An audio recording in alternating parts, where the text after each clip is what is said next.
Che te domani ti vedo.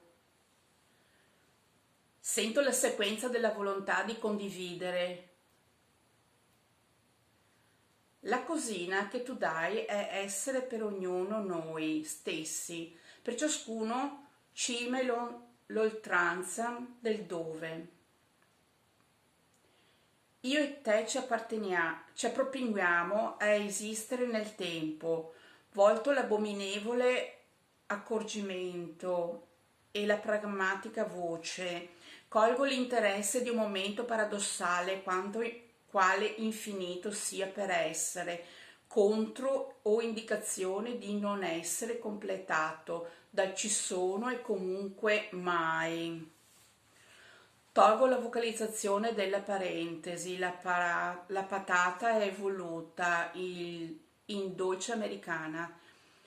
Considerato l'affetto, si può dire l'inutile leggerezza dell'essere se stessi con l'impegno del dopo e poi.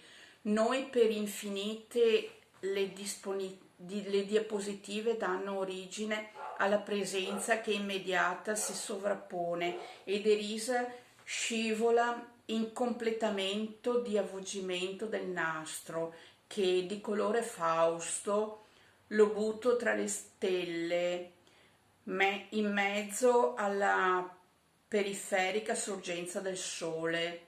Buon pranzo a tu, a te, a me. Buon pranzo, saluti, salve, a dopo.